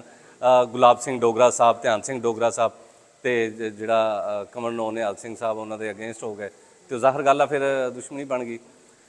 ਇਹ ਕਸ਼ਮੀਰ ਦੀ ਅਮਲਦਾਰੀ ਗੁਲਾਬ ਸਿੰਘ ਡੋਗਰਾ ਸਾਹਿਬ ਕੋਲ ਰਹੀ ਹੈ ਤੇ ਪਿਸ਼ਾਵਰ ਦੀ ਅਮਲਦਾਰੀ ਜਿਹੜੀ ਹੈ ਜੋ 1817 ਦੇ ਵਿੱਚੋਂ ਫਤਹ ਕੀਤਾ ਹਰੀ ਸਿੰਘ ਨਲਵਾ ਨੇ, ਅਹਿਮਦ ਸ਼ਾਹ ਅਬਦਾਲੀ ਨੂੰ ਸ਼ਿਕਸਤ ਦੇ ਕੇ ਉਹ ਕਿਲਾ ਤੇ ਇਹ ਸਰਹੱਦ ਜਿਹਨੂੰ ਕਿਹਾ ਜਾਂਦਾ ਸੀ, ਇਹ ਅਫਗਾਨਿਸਤਾਨ ਕੋਲੋਂ ਖੋਇਆ ਸੀ, ਜਿਹੜਾ ਬਾਅਦ ਜੀ ਜੀ ਹਾਂ ਜਿੱਤਿਆ ਬਿਲਕੁਲ ਠੀਕ ਆ। ਤੇ ਉਹ ਸਰਹੱਦ ਦਾ ਨਾਂ ਬਾਅਦ 'ਚ ਈਸਟ ਇੰਡੀਅਨ ਕੰਪਨੀ ਨੇ ਵੀ ਉਹੀ ਔਨ ਕੀਤਾ। ਇਹ ਹੁਣ ਪਾਕਿਸਤਾਨ ਦੇ ਕੋਲ ਵੀ ਉਹੀ ਆ। ਅਫਗਾਨਿਸਤਾਨ ਹਲੇ ਵੀ ਕਲੇਮ ਕਰਦਾ ਕਿ ਉਹ ਸਾਡਾ, ਉਹ ਹਰੀ ਸਿੰਘ ਨਲਵਾ ਨੇ ਸ਼ਿਕਸਤ ਦਿੱਤੀ ਸੀ ਉਹਨੂੰ। ਹਾਂਜੀ, ਅੱਛਾ ਜੀ, ਇਹ ਤੁਹਾਨੂੰ ਮੈਂ ਲੈ ਕੇ ਆਇਆ ਜਹਾਂਗੀਰ ਦੇ ਬੈਡਰੂਮ 'ਚ। ਇਹ ਬੈਡਰੂਮ ਸੀ ਤੇ ਇਹਦਾ ਨਾ ਕੁਛ ਰੀਅਲ ਫਾਰਮ 'ਚ ਵੀ ਹੈ ਕੰਮ, ਰੈਨੋਵੇਸ਼ਨ ਵੀ ਹੈ ਵੇ। ਇਹ ਕਰੰਸੀ ਸਿੱਕਿਆਂ ਦੇ ਮਾਡਲ ਨੇ। ਇਹ ਜ਼ਹੀਰੁੱਦੀਨ ਬਾਬਰ ਤੋਂ ਬਹਾਦਰ ਸ਼ਾਹ ਜ਼ਫਰ ਤੱਕ ਚੰਦ ਹੁਕਮਰਾਨਾਂ ਦੇ ਪਏ ਨੇ। ਰਾਣੀ ਬੰਬਾ ਜਿਹੜੀ ਉਹ ਇੱਥੇ ਲਾਹੌਰ ਸ਼ਿਫਟ ਹੋ ਗਈਆਂ ਸਨ, ਮਾਡਲ ਟਾਊਨ, ਤੇ ਇਹਨਾਂ ਦਾ ਇੱਕ ਸੇਵਕ ਆਇਆ ਸੀ ਕਰੀਮ ਬਖਸ਼ ਸਿਪਰਾ। ਇਹ ਜਿਹੜੀਆਂ ਚੀਜ਼ਾਂ ਤੁਸੀਂ ਵੇਖ ਰਹੇ ਜੇ, ਇਹ ਇਹਨਾਂ ਨੇ ਡੋਨੇਟ ਕੀਤੀਆਂ ਸੀ ਉਹਨੂੰ, ਉਹਦੇ ਕੋਲੋਂ ਫਿਰ ਗਵਰਨਮੈਂਟ ਨੇ ਖਰੀਦ ਕੇ ਇੱਥੇ ਮਹਿਫੂਜ਼ ਕਰਤੀਆਂ ਜੀ। ਇਹ ਏਸ਼ੀਆ ਦੀ ਸਭ ਤੋਂ ਵੱਡੀ ਹੈਂਡਮੇਡ ਪੇਂਟਿੰਗ ਆ ਤੇ ਇਹਦੇ 'ਚ ਇਹ ਮਹਾਰਾਜਾ ਰਣਜੀਤ ਸਿੰਘ ਸਾਹਿਬ ਦੀ ਅਦਾਲਤ ਦਿਖਾਈ ਗਈ ਆ ਤੇ ਨਾਲ ਇਹਨਾਂ ਦੇ ਹਮਾਇਤੀਨ ਬੈਠੇ ਨੇ। ਇਹ ਵੀ ਹੈਂਡਮੇਡ ਪੇਂਟਿੰਗ ਆ, ਏਸ਼ੀਆ ਦੀ ਸਭ ਤੋਂ ਵੱਡੀ ਹੈਂਡਮੇਡ ਜੀ। ਤੇ ਇਹ ਮਹਾਰਾਣੀ ਜਿੰਦ ਕੌਰ ਸਾਹਿਬਾਂ ਨੇ, ਜਿਨ੍ਹਾਂ ਦੇ ਵਾਸਤੇ ਇਹ ਮਹਿਲ ਬਣਵਾਇਆ ਗਿਆ ਸੀ ਤੇ ਇਹਨਾਂ ਨੇ ਵੀ ਬੜੀ ਪਰੇਸ਼ਾਨੀ, ਦਿੱਕਤ ਗੁਜ਼ਾਰੀ ਜਦੋਂ ਦਲੀਪ ਸਿੰਘ ਸਾਹਿਬ ਨੂੰ ਈਸਟ ਇੰਡੀਅਨ ਕੰਪਨੀ ਮਲਕਾ ਬਰਤਾਨੀਆ ਨਾਲ ਲੈ ਗਏ ਸਨ ਤੇ ਇਹਨਾਂ ਨੂੰ ਸ਼ੇਖੂਪੁਰਾ ਕਿਲ੍ਹੇ 'ਚ ਨਜ਼ਰਬੰਦ ਰੱਖਿਆ। ਸ਼ੁਰੂ ਤੋਂ ਲਾਹੌਰ ਤੋਂ ਜਦੋਂ ਇਹਨਾਂ ਨੂੰ ਨਜ਼ਰਬੰਦ, ਪਹਿਲੇ ਸ਼ੇਖੂਪੁਰਾ ਰੱਖਿਆ, ਫਿਰ ਉਸ ਤੋਂ ਬਾਅਦ ਨੇਪਾਲ ਭੇਜਤਾ ਸੀ, ਕਿਉਂਕਿ ਇਹਨਾਂ ਨੂੰ ਖੌਫ ਸੀਗਾ ਈਸਟ ਇੰਡੀਅਨ ਕੰਪਨੀ ਨੂੰ ਕਿ ਇਹ ਦੁਬਾਰਾ ਇਹਨਾਂ ਦੇ ਜਿਹੜਾ ਸ਼ੋਰਸ਼ ਨਾ ਪੈਦਾ ਕਰਨ, ਫਿਰ ਦੁਬਾਰਾ ਇਕੱਠ ਕਰਕੇ ਸਾਨੂੰ ਸ਼ਿਕਸਤ ਨਾ ਦੇ, ਕਿਉਂਕਿ ਈਸਟ ਇੰਡੀਅਨ ਕੰਪਨੀ ਇਹਨਾਂ ਦੇ ਕੋਲੋਂ ਡਰਦੀ ਸੀ ਜੀ। ਇਹ ਦਲੀਪ ਸਿੰਘ ਸਾਹਿਬ ਆਪਣੇ ਬੈਠੇ ਨੇ ਸੇਵਕਾਂ ਦੇ ਨਾਲ। ਅੱਛਾ ਜੀ, ਇਹ ਰੁੱਤ ਆ 35 kg ਦਾ। ਇਹਦੇ ਵਿੱਚ ਪ੍ਰੋਟੋਕੋਲ ਦਿਖਾਇਆ ਗਿਆ ਮਹਾਰਾਜਾ ਰਣਜੀਤ ਸਿੰਘ ਸਾਹਿਬ ਦਾ ਕਿ ਇੱਕ ਪਹਾੜੀ ਦੇ ਉੱਤੇ ਨੇ ਸ਼ਿਕਾਰ ਖੇਡਣ ਜਾ ਰਹੇ ਨੇ। ਉਦੋਂ ਇਹ ਤਰੀਕਾ ਵਜ਼ਾ ਸੀ ਕਿ ਦੋਵਾਂ ਪਾਸਿਓਂ ਨਾ ਫੌਜ ਹੰਕਾਰਾ ਲਾਉਂਦੀ ਸੀ ਤੇ ਉਹ ਜਾਨਵਰ ਆ ਜਾਂਦੇ ਸੀ ਸਾਹਮਣੇ ਤੇ ਬਾਦਸ਼ਾਹ ਸ਼ਿਕਾਰ ਕਰਦੇ ਸਨ। ਇਹ ਥੱਲੇ ਫੌਜ ਦੀ ਨਿਸ਼ਾਨਦੇਹੀ ਕੀਤੀ ਗਈ ਆ। ਉਹ ਜਿਹੜਾ ਹੰਕਾਰਾ ਸਾਹਮਣੇ ਤੁਹਾਨੂੰ ਜਾਨਵਰ ਨਜ਼ਰ ਆ ਰਹੇ ਹੋਣਗੇ, ਮਹਾਰਾਜਾ ਰਣਜੀਤ ਸਿੰਘ ਸਾਹਿਬ ਸ਼ਿਕਾਰ ਖੇਡਣ ਜਾ ਰਹੇ। ਇਹ ਦਲੀਪ ਸਿੰਘ ਸਾਹਿਬ ਨੇ, ਪਿਸ਼ਾਵਰ ਦੀ ਅਮਲਦਾਰੀ ਇਹਨਾਂ ਦੇ ਕੋਲ ਰਹੀ ਆ। ਇਹ ਬਹਾਦਰ ਸ਼ਾਹ ਜ਼ਫਰ, ਇਹ ਇਹਨਾਂ ਦੇ ਦੋ ਬੇਟੇ ਨੇ, ਮਿਰਜ਼ਾ ਸ਼ੇਰ ਸਿੰਘ ਸਾਹਿਬ ਨੇ। ਇਹ ਸ਼ੇਰ ਸਿੰਘ ਸਾਹਿਬ ਆਪਣੀ ਅਦਾਲਤ ਲਾ ਕੇ ਬੈਠੇ ਨੇ। ਆ ਕਲਕੱਤਾ ਤੇ ਬਨਾਰਸ ਦੀ ਤਸਵੀਰ ਹੈ ਵੇ। ਇਹ ਨੇ ਗੁਲਾਬ ਸਿੰਘ ਡੋਗਰਾ, ਕਸ਼ਮੀਰ ਦੀ ਅਮਲਦਾਰੀ ਇਹਨਾਂ ਦੇ ਕੋਲ ਰਹੀ ਆ। ਇਹ ਦਿੱਲੀ ਦੀ ਤਸਵੀਰ ਆ। ਇਹ ਮਹਾਰਾਣੀ ਜਿੰਦਾ ਕੌਰ ਨੂੰ ਗਿਫਟ ਕੀਤੇ ਗਏ ਸਨ ਸੰਗੇ ਮਰਮਰ ਦੇ ਹੱਥ ਬਣਵਾ ਕੇ, ਮਹਾਰਾਜਾ ਰਣਜੀਤ ਸਿੰਘ ਸਾਹਿਬ ਨੂੰ ਗਿਫਟ ਕੀਤੇ ਸਨ।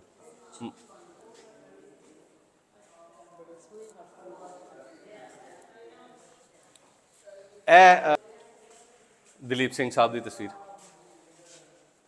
ਪਰ ਉਹਨਾਂ ਨੇ ਐਂਡ ਵਿੱਚ ਆ ਕੇ ਤਾਂ ਦੁਬਾਰਾ ਬਾਲ ਰੱਖ ਲਿਆ ਸੀ। ਇਹ ਤੋਂ ਬਾਅਦ ਹੋ ਸਕਦਾ, ਇਹ ਹੈਂਡਮੇਡ ਪੇਂਟਿੰਗ ਆ ਇਹ ਉਸ ਤੋਂ ਪਹਿਲਾਂ ਦੀ ਹੋਣੀ। ਜੀ। ਜਦੋਂ ਮਹਾਰਾਣੀ ਜਿੰਦਾ ਨੂੰ ਮਿਲੇ ਨੇ ਨਾ ਜੀ, ਤੇ ਆਉਣ ਦੀ ਕੋਸ਼ਿਸ਼ ਕੀਤੀ ਸੀ ਦੁਬਾਰਾ। ਹੱਥ ਸਿਰ ਤੇ ਲਾ ਕੇ ਵੀ ਇਹ ਬਾਲ ਨਹੀਂ ਹੈਗੇ। ਹਾਂਜੀ, ਸੋ ਉਹ ਕਹਿੰਦੇ ਵੀ ਐਦਾਂ ਆਉਣ ਨਾਲੋਂ ਤੇ ਤੂੰ ਮੇਰੇ ਕੋਲ ਨਹੀਂ ਆਉਂਦਾ। ਉਹਦੇ ਨਾਲ ਇਹ ਬੜੇ ਹਿੱਲ ਗਏ। ਹਾਂਜੀ। ਤੇ ਉਸ ਤੋਂ ਬਾਅਦ ਫਿਰ ਇਹਨਾਂ ਨੇ ਬਾਲ ਦੁਬਾਰਾ ਰੱਖੇ। ਇਹ ਖੜਕ ਸਿੰਘ ਸਾਹਿਬ ਨੇ, ਮਹਾਰਾਜਾ ਰਣਜੀਤ ਸਿੰਘ ਸਾਹਿਬ ਦੇ ਸਭ ਤੋਂ ਵੱਡੇ ਬੇਟੇ। ਜੀ ਕਮਰ ਜੀ, ਮੈਂ ਦੱਸਿਆ ਸੀ। ਇਹ ਕਮਰ ਨੌਨਿਹਾਲ ਸਿੰਘ ਸਾਹਿਬ, ਰਣਜੀਤ ਸਿੰਘ ਸਾਹਿਬ ਦੇ ਪੋਤੇ, ਦਲੀਪ ਸਿੰਘ ਦੇ ਬੇਟੇ, ਖੜਕ ਸਿੰਘ ਸਾਹਿਬ ਦੇ ਬੇਟੇ, ਖੜਕ ਸਿੰਘ ਸਾਹਿਬ ਦੇ ਬੇਟੇ। ਇਹ ਦਲੀਪ ਸਿੰਘ ਸਾਹਿਬ ਨੇ। ਇਹ ਮੈਂ ਦੱਸ ਰਿਹਾ ਸੀ ਜੀ, ਇਹਨਾਂ ਦੀ ਜਿਹੜੀ ਬੁਨਿਆਦ ਹੈ ਉਹ ਮੀਆਂ ਮੀਰ ਸਰਕਾਰ ਰਹਿਮਤੁल्लाह ਅਲੈਹ ਨੇ ਰੱਖੀ ਸੀ, ਸੂਫੀ ਬਜ਼ੁਰਗ। ਤੁਸੀਂ ਗਏ ਜੇ ਮੀਆਂ ਸਾਹਿਬ, ਮੀਆਂ ਮੀਰ? ਮੀਰਾਂ ਦੀ ਕੋਈ ਇੱਥੇ ਹੀ ਹੈ। ਨਹੀਂ, ਮੀਆਂ ਮੀਰ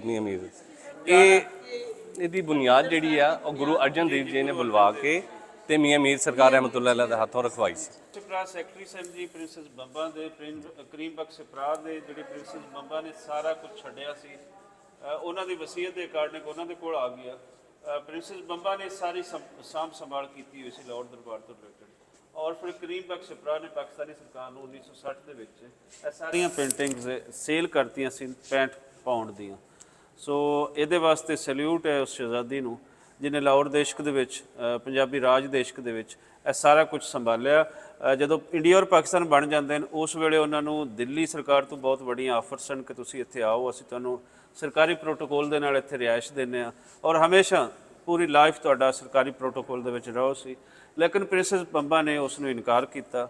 ਉਹਨਾਂ ਨੇ ਕਿਹਾ ਕਿ ਜਿੱਥੇ ਮੇਰੇ ਦਾਦਾ ਰਿਹਾ, ਜਿਸ ਲਾਹੌਰ ਦੇ ਅੰਦਰ ਰਿਹਾ, ਮੈਂ ਉੱਥੇ ਆਪਣੀ ਜ਼ਿੰਦਗੀ ਗੁਜ਼ਾਰਨਾ ਪਸੰਦ ਕਰਾਂਗੀ। ਸੋ ਪ੍ਰਿੰਸੈਸ ਬੰਬਾ ਹੀ ਸੀ ਜਿਹਨੇ ਇਹ ਸਾਰਾ ਕੁਝ ਸੰਭਿਆ ਸੀ। ਪ੍ਰਿੰਸੈਸ ਬੰਬਾ ਤੋਂ ਫਿਰ ਅੱਗੇ ਸਾਰਾ ਕੁਝ ਆਂਦਾ ਹੈ ਕਰੀਮ ਬਖਸ਼ ਸਿਪਰਾ ਕੋਲ, ਕਿਉਂਕਿ ਉਹਨਾਂ ਦੀ ਕੋਈ ਔਲਾਦ ਨਹੀਂ ਸਨ, ਸ਼ਹਿਜ਼ਾਦੀ ਦੀ ਕੋਈ ਬੇਟਾ ਬੇਟੀ ਨਹੀਂ ਸਨ।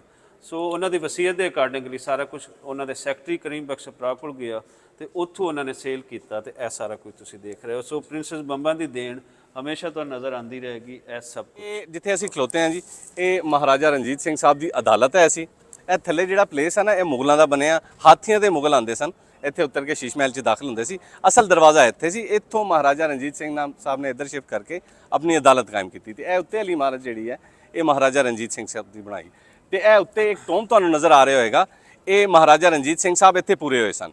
ਇਹਨਾਂ ਨੂੰ ਫਾਲਜ ਹੋਇਆ ਸੀ, ਫਾਲਜ ਦਾ ਸਟ੍ਰੋਕ ਹੋਇਆ ਤੇ ਫਿਰ ਉਸ ਤੋਂ ਬਾਅਦ ਦੂਸਰੇ ਅਟੈਕ ਨਾਲ ਇਹਨਾਂ ਦਾ ਦੇਹਾਂਤ ਹੋਇਆ ਸੀ। ਔਰ ਇਹ ਦਿਖਾ ਦਿਓ, ਪਹਿਲੇ ਕੈਮਰਾ ਸ਼ਾਇਦ ਨਹੀਂ ਦਿਖਾ ਪਾਇਆ, ਲਾਹੌਰ ਦਰਬਾਰ ਜਿੱਥੇ ਲੱਗਦਾ ਸੀ ਉਹ ਇਸ ਥਾਂ ਤੇ ਲੱਗਦਾ ਸੀ। ਇੱਥੇ ਮਹਾਰਾਜ ਔਰ ਮਹਾਰਾਜ ਦੇ ਨਾਲ ਜਿਹੜੇ ਉਸ ਵੇਲੇ ਦੇ ਮਿਨਿਸਟਰ ਸਨ, ਫਕੀਰ ਅਜ਼ੀਜ਼ੁਦੀਨ ਸਾਰੇ, ਉਹ ਫਿਰ ਇੱਥੇ ਸਾਰੇ ਇਸ ਥਾਂ ਤੇ ਬੈਠਦੇ ਸਨ। ਔਰ ਸ਼ਾਇਦ ਜੇ ਤੁਹਾਨੂੰ ਸਭ ਨੂੰ, ਜਿਵੇਂ ਨਵੀਦ ਸਾਹਿਬ ਦੱਸ ਰਹੇ ਨੇ, ਜੇ ਕਿਸੇ ਨੂੰ ਉਹਨਾਂ ਦੀ ਆਵਾਜ਼ ਦੀ ਸਮਝ ਨਹੀਂ ਆਈ ਤੇ ਮਹਾਰਾਜਾ ਰਣਜੀਤ ਸਿੰਘ ਜਿੱਥੇ ਪੂਰੇ ਹੁੰਦੇ ਨੇ ਉਹ ਉੱਪਰ ਵਾਲੇ ਰੂਮ ਦੇ ਵਿੱਚ। ਠੀਕ ਹੈ ਜੀ, ਚਲਿਏ ਅੱਗੇ। ਆਓ ਜੀ, ਆਓ ਜੀ। ਤੁਸੀਂ ਮਾਨ ਸਾਹਿਬ ਕੁਝ ਪੁੱਛ ਰਹੇ ਸੀ? ਜੀ ਕੁਝ ਪੁੱਛਣਾ ਚਾਹੁੰਦੇ? ਹਾਂ, ਮੋਹਰਾਂ ਦੇ ਨਾਲ ਜਿੰਦੇ ਉਹਨਾਂ ਦੇ ਦਰਬਾਰ ਸਾਹਿਬ ਤੋਂ ਸਜ਼ਾ ਸੁਣਾਈ ਗਈ ਸੀ। ਜੀ ਮੈਂ ਉੱਥੇ ਦੱਸਿਆ ਸੀ ਕਿ ਉਹਨਾਂ ਦੇ ਨਾਂ ਤੋਂ ਇੱਕ ਪੁੱਲ ਵੀ ਬਣਵਾਤਾ ਸੀ ਉਹਨਾਂ ਨੇ। ਰਾਤੀ ਆਉਂਦੇ ਆ ਨਾ, ਉਹਨਾਂ ਨੂੰ ਦੇਰ ਹੋ ਜਾਂਦੀ ਸੀ, ਕਿਉਂਕਿ ਮੈਂ ਨਾ ਨਹਿਰ ਟੱਪ ਕੇ ਆਉਂਦਾ, ਮੈਨੂੰ ਦੇਰ ਹੋ ਜਾਂਦੀ ਜੀ। ਹਾਂਜੀ, ਲੇਕਿਨ ਇਹਦੇ ਨਾਲ ਨਾਲ ਉਹਨਾਂ ਨੇ ਮੋਹਰਾਂ ਨੂੰ ਇੱਕ ਮਸਜਿਦ ਵੀ ਬਣਾ ਕੇ ਦਿੱਤੀ ਸੀ। ਅੱਜ ਵੀ ਮੋਹਰਾ ਮਸਜਿਦ ਦੇ ਨਾਂ ਦੇ ਨਾਲ ਮਸ਼ਹੂਰ ਹੈ। ਤੇ ਉਹ ਕਿਹੜੇ ਸਨ ਇਹਨਾਂ ਦੇ ਮਿਨਿਸਟਰ ਜਿਨ੍ਹਾਂ ਦੇ ਗੰਢੇ ਵਿਕਵਾ, ਮੈਂ ਕਿਹਾ ਖਲੋ ਜਾ, ਤੈਨੂੰ ਗੰਢੇ ਵਿਕਵਾ ਜੀ ਜੀ ਜਦੋਂ ਸਿੱਖਾਂ ਨੂੰ ਪਤਾ ਲੱਗਿਆ ਜੀ ਜੀ ਤਾਂ ਉਹਨਾਂ ਨੇ ਫਿਰ ਉਹਨੂੰ ਮਹਾਰਾਜਾ ਰਣਜੀਤ ਸਿੰਘ ਸਾਹਿਬ ਨੂੰ ਮੋਹਰਾ ਮਾਈ ਜੀ ਜੀ ਮੋਹਰਾ ਮਾਈ ਨਾਲ ਮਹਾਰਾਜ ਰਣਜੀਤ ਸਿੰਘ ਨੇ ਨਿਕਾਹ ਕੀਤਾ ਸੀਗਾ ਤੇ ਜਦੋਂ ਸਿੱਖਾਂ ਨੂੰ ਪਤਾ ਲੱਗਿਆ ਕਿ ਉਹਨਾਂ ਉਹਦੇ ਨਾਲ ਕਰਨੀ ਸ਼ਾਦੀ ਹਾਂ ਤਾਂ ਸਿੱਖਾਂ ਦੇ ਅਕਾਲੀ ਫੂਲਾ ਸਿੰਘ ਸੀਗੇ ਉਦੋਂ ਜੀ ਉਹਦੇ ਅਕਾਲ ਤਖਤ ਦੇ ਪ੍ਰਧਾਨ ਹਾਂ ਤਾਂ ਉਹਨਾਂ ਨੇ ਮਹਾਰਾਜਾ ਰਣਜੀਤ ਸਿੰਘ ਨੂੰ ਬੁਲਾਇਆ ਹਾਂ ਤੇ ਮਹਾਰਾਜਾ ਰਣਜੀਤ ਸਿੰਘ ਉੱਥੇ ਗਿਆ ਤੇ ਉਹਨੂੰ 50 ਘੋੜਿਆਂ ਦੀ ਸਜਾ ਦਿੱਤੀ। ਜੀ ਜੀ ਜੀ ਫਿਰ ਮਹਾਰਾਜਾ ਰਣਜੀਤ ਸਿੰਘ ਨੇ ਆਪਣੇ ਕੱਪੜੇ ਲਾ ਲਏ ਤੇ ਉਹਨਾਂ ਨੂੰ ਉੱਥੇ ਜਿਹੜਾ ਬੰਨ੍ਹਤਾ ਹਾਂ ਤੇ ਫਿਰ ਉਸ ਤੋਂ ਬਾਅਦ ਉਹਨਾਂ ਦੀ ਸਜ਼ਾ ਮਾਫ ਕਰਤੀ ਤੇ ਫਿਰ ਉਹਨੂੰ ਘੋੜੇ ਜੀ ਮੈਂ ਅਗਰ ਐਡ ਕਰਨਾ ਚਾਹਾਂ ਥੋੜੇ ਮਾਜ਼ਰਤ ਨਾਲ ਕਿਹਾ ਗਿਆ ਸੀ ਕਿ ਤੁਸੀਂ ਮਹਾਰਾਜ ਜੇ ਸਰਦਾਰ ਜੇ ਤੇ ਮਖਮਲ ਦਾ ਇੱਕ ਕੋੜਾ ਬਣਵਾਇਆ ਗਿਆ ਸੀ ਜਿਹਦੇ ਨਾਲ ਉਹਨਾਂ ਨੂੰ 50 ਕੋੜੇ ਮਾਰੇ ਗਏ ਰਿਆਇਤ ਰਿਆਇਤ ਦਿੱਤੀ ਦਿੱਤੀ ਗਈ ਗਈ ਸੀ ਸੀ। ਲੇਕਿਨ ਤੁਸੀਂ ਮਹਾਰਾਜਾ ਰਣਜੀਤ ਸਿੰਘ ਦਾ ਤੁਸੀਂ ਵਡਿਆਈ ਦੇਖੋ, ਵੱਡਾਪਨ ਦੇਖੋ ਕਿ ਉਹਨਾਂ ਨੇ ਇਹ ਨਹੀਂ ਕਿਹਾ ਕਿ ਮੈਂ ਰਾਜਾ ਮੈਂ ਨਹੀਂ ਇਹ ਸਜ਼ਾ ਮੰਨਾਂਗਾ। ਇਸ ਤਰ੍ਹਾਂ ਉਹਨਾਂ ਨੇ ਦਰਬਾਰ ਸਾਹਿਬ ਦੀ ਜਿਹੜੇ ਉੱਥੇ ਅੰਦਰ ਜੋ ਫੈਸਲਾ ਹੋਇਆ ਉਹਨੂੰ ਉਂਝ ਮੰਨਿਆ। ਬਿਲਕੁਲ ਅਦਰਵਾਇਜ਼ ਵੇਲੇ ਦੇ ਬਾਦਸ਼ਾਹ ਉਹ ਦਰਮਾਂ ਤੋਂ ਆਪਣੇ ਆਪ ਨੂੰ ਉੱਚਾ ਕਰ ਲੈਂਦੇ ਨੇ, ਲੇਕਿਨ ਮਹਾਰਾਜਾ ਰਣਜੀਤ ਸਿੰਘ ਨੇ ਉਸ ਗੱਲ ਨੂੰ ਵੀ ਮੰਨਿਆ। ਔਰ ਮੈਂ ਇੱਕ ਹੋਰ ਚੀਜ਼ ਐਡ ਕਰਾਂ, ਅੱਛਾ ਦੋ ਇਸ ਰੀਜਨ ਦੇ ਵਿੱਚ ਐਸੇ ਹੁਕਮਰਾਨ ਗੁਜ਼ਰੇ ਨੇ ਜਿਹੜੇ ਬਿਲਕੁਲ ਅਨਪੜ੍ਹ ਸਨ। ਜਲਾਲੁਦੀਨ ਅਕਬਰ 50 ਸਾਲ ਹੁਕੂਮਤ ਕੀਤੀ, ਅਨਪੜ੍ਹ ਆਏ ਸੀ। ਮਹਾਰਾਜਾ ਰਣਜੀਤ ਸਿੰਘ ਸਾਹਿਬ ਵੀ ਅਨਪੜ੍ਹ ਸਨ ਤੇ 40 ਸਾਲ ਹੁਕੂਮਤ ਕੀਤੀ ਤੇ ਐਡਮਿਨਿਸਟ੍ਰੇਟਰ ਇੰਨੇ ਸ਼ਾਨਦਾਰ ਹੈ ਸਨ ਕਿ 40 ਸਾਲ ਤੱਕ 2 ਆਨੇ ਸ਼ੇਰ ਚੀਨੀ ਆ ਤੇ 2 ਆਨੇ ਸ਼ੇਰ ਹੀ ਰਹੀ ਆ। ਜੇ ਅਗਰ 6 ਰੁਪਏ ਖਲਵਾਰ ਦਾਣਾ ਸੀ ਤਾਂ 6 ਰੁਪਏ ਖਲਵਾਰ ਹੀ ਰਿਹਾ। ਖਲਵਾਰ ਸਮਝਦੇ ਜੀ? ਅੱਛਾ ਉਹ ਪੈਮਾਨੇ ਐ ਸਨ। ਪੜੋਪੀਆਂ ਹੁੰਦੀਆਂ ਸਨ ਪਹਿਲਾਂ, 4 ਪੜੋਪੀਆਂ ਦਾ ਇੱਕ ਟੋਪਾ ਹੁੰਦਾ ਸੀ ਤੇ 4 ਟੋਪਿਆਂ ਦੀ ਇੱਕ ਪਾਈ ਹੁੰਦੀ ਸੀ ਤੇ 4 ਪਾਈਆਂ ਦਾ ਇੱਕ ਖਲਵਾਰ ਹੁੰਦਾ ਸੀ। ਨਹੀਂ, ਕਿਲੋ ਸ਼ੇਰ ਅਲੱਗ ਸਨ। ਸ਼ੇਰ ਜਿਹੜਾ ਉਹ ਇੱਕ ਪੈਮਾਨਾ ਐ ਸੀ ਪੱਥਰ ਦਾ। ਉਹ ਇਬਤਦਾ ਦੇ ਦੌਰ 'ਚ ਨਾ ਮਿੱਟੀ ਦੇ ਪੱਕੇ ਵੀ ਉਹ ਪੱਥਰ ਬਣਾਏ ਜਾਂਦੇ ਸਨ, ਇਹ ਖਾਸ ਕਿਸਮ ਦਾ। ਹੁਣ ਦਾ ਤੇ ਉਹ ਕਿਧਰੇ 1000 ਗ੍ਰਾਮ ਦਾ ਕਿਲੋ ਹੈ, ਕੇਜੀ ਹੈ, ਤੇ ਉਹ 1200 ਗ੍ਰਾਮ ਦਾ ਹੋਏਗਾ। ਉਹ ਸ਼ੇਰ कहलाता ਸੀ। ਚਲਿਏ ਜੀ ਜੀ ਜੀ ਕਿ ਦੋਨੋਂ ਹੀ ਬਹੁਤ ਧਰਮ ਨਿਰਪੱਖ ਬਾਦਸ਼ਾਹ ਸੀ। ਹਾਂਜੀ, ਉਹ ਸਾਰੇ ਧਰਮਾਂ ਨੂੰ ਅਕਬਰ ਵੀ ਤੇ ਮਹਾਰਾਜਾ ਰਣਜੀਤ ਸਿੰਘ ਵੀ ਇੱਕ ਜਿਹਾ ਸਮਝਦੇ ਸੀ। ਹਾਂਜੀ, ਇਹ ਵੀ ਸੀ ਉਹਨਾਂ ਦੀ ਖਾਸੀਅਤ। ਬਿਲਕੁਲ ਬਿਲਕੁਲ। ਲੇਕਿਨ ਇੱਕ ਹੋਰ ਖਾਸੀਅਤ ਸੀ ਜਿਹੜੀ ਦੋਨਾਂ ਦੇ ਵਿਚਕਾਰ ਨਾ ਡਿਫਰ ਕਰਦੀ ਹੈ। ਅਕਬਰ ਦੀ ਗ੍ਰੇਟ ਅਸੀਂ ਵੀ ਕਹਿੰਦੇ ਹਾਂ ਸਾਰਾ ਕੁਝ ਹੈ, ਮਹਾਰਾਜਾ ਰਣਜੀਤ ਸਿੰਘ ਤੇ ਉਹਨਾਂ ਦੇ ਵਿਚਕਾਰਲਾ ਫਰਕ ਇਹ ਸੀ, ਮਹਾਰਾਜਾ ਰਣਜੀਤ ਸਿੰਘ ਸਟੇਟ ਨੂੰ ਸਟੈਬਲਿਸ਼ ਕਰ ਰਹੇ ਹਨ। ਸਟੇਟ ਉਸ ਵੇਲੇ ਇਕਨੋਮਿਕਲੀ ਬਹੁਤ ਬਿਹਤਰ ਪੋਜੀਸ਼ਨ ਦੇ ਵਿੱਚ ਹੈ, ਲੇਕਿਨ ਉਹਦੇ ਨਾਲ ਨਾਲ ਆਮ ਬੰਦੇ ਦੀ ਪੋਜੀਸ਼ਨ ਵੀ ਬਿਹਤਰ ਹੋ ਰਹੀ ਸੀ। ਅਕਬਰ ਦੇ ਟਾਈਮ ਪੀਰੀਅਡ ਦੇ ਅੰਦਰ ਕਿਸਾਨੀ ਦਾ ਇਸਤਿਹਸਾਲ ਹੋ ਰਿਹਾ ਸੀ। ਸਟੇਟ ਹਕੂਮਤ ਤਾਕਤਵਰਾਂ ਦੀ ਬਣ ਗਈ ਸਨ। ਹਕੂਮਤ ਉਸ ਵੇਲੇ ਦੁਨੀਆ ਦੀ ਸੁਪਰ ਪਾਵਰ ਦੇ ਕਰੀਬ ਸੀ, ਲੇਕਿਨ ਆਮ ਬੰਦਾ ਮਾੜਾ ਹੋ ਗਿਆ ਸੀ। ਇਹ ਇੰਝ ਹੀ ਸੀ ਜਿਵੇਂ ਅੱਜ ਪਾਕਿਸਤਾਨੀ ਸਰਕਾਰ ਕਿਸਾਨਾਂ ਦੇ ਨਾਲ ਕਰ ਰਹੀ ਹੈ ਕਿ ਕਿਸਾਨਾਂ ਨੂੰ ਮਾਰ ਕੇ ਤੇ ਕਿਸਾਨਾਂ ਦੇ ਬੇਸ ਬਣਾ ਕੇ ਕਣਕ ਸਸਤੀ ਲੈ ਕੇ ਸਭ ਕੁਝ ਸਸਤਾ ਕਰ ਦਿੱਤਾ। ਮਲਟੀਨੈਸ਼ਨਲ ਕੰਪਨੀਆਂ ਉਹ ਮਹਿੰਗੀਆਂ ਹਨ। ਸਰਕਾਰ ਤੇ ਕਿਸਾਨ ਦਾ ਉਹ ਫਰਕ, ਉਹ ਇੱਕ ਵਾਜ਼ੇ ਫਰਕ ਪੈ ਗਿਆ ਵਾ ਕਿ ਕਿਸਾਨ ਮਰ ਰਿਹਾ ਹੈ। ਇੰਝ ਹੀ ਅਕਬਰ ਦੇ ਟਾਈਮ ਪੀਰੀਅਡ ਦੇ ਅੰਦਰ ਕਿਸਾਨਾਂ ਤੇ ਟੈਕਸੇਸ਼ਨ ਜਿਹੜੀ ਸੀ ਉਹ ਬਹੁਤ ਜ਼ਿਆਦਾ ਕਰ ਦਿੱਤੀ ਗਈ ਸੀ। ਇਸ ਲਈ ਸਰਕਾਰ ਜਿਹੜੀ ਸੀ ਉਹ ਬਹੁਤ ਜ਼ਿਆਦਾ ਮਜ਼ਬੂਤ ਹੋ ਗਈ ਸੀ। ਇਸ ਫਰਕ ਨੂੰ ਵੀ ਸਾਨੂੰ ਸਮਝਣਾ ਇਹ ਅੱਛਾ ਇੱਕ ਹੋਰ ਵੀ ਗੱਲ ਆ, ਮੈਂ ਦੱਸਣਾ ਨਹੀਂ ਭੁੱਲਦਾ, ਮੇਰੇ ਨਾਲ ਇੱਕ ਵਾਕਿਆ ਹੋ ਗਿਆ ਜੀ। ਉਹੀ ਜਿਹੜਾ ਸੁਣਾਇਆ ਸੀ, ਬੜਾ ਮਜ਼ੇਦਾਰ ਜਿਹਾ। ਇਹ ਬੇਗਮ ਮੁਮਤਾਜ਼ ਨੇ ਬਣਵਾਇਆ, ਬੇਗਮ ਮੁਮਤਾਜ਼ ਵਾਸਤੇ ਬਣਵਾਇਆ ਸੀ ਸ਼ਾਹਜਹਾਂ ਨੇ। ਇਹਨਾਂ ਦੀ ਤੀਸਰੀ ਬੀਵੀ ਸੀ।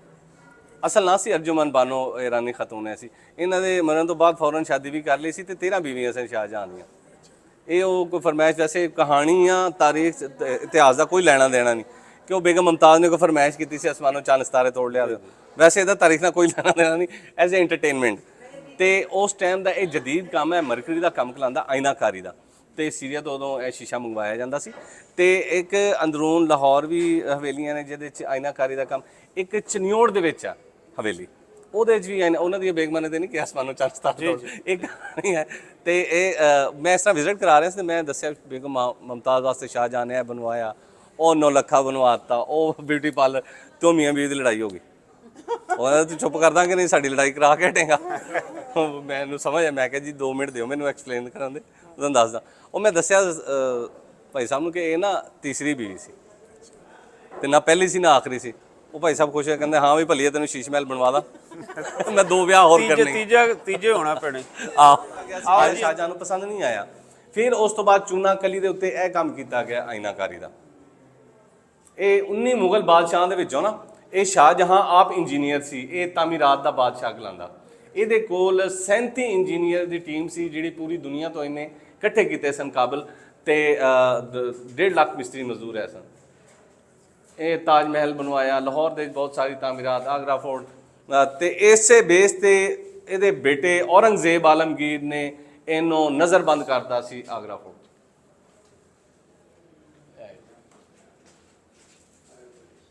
ਅੱਛਾ, ਇਹ ਸਾਰਾ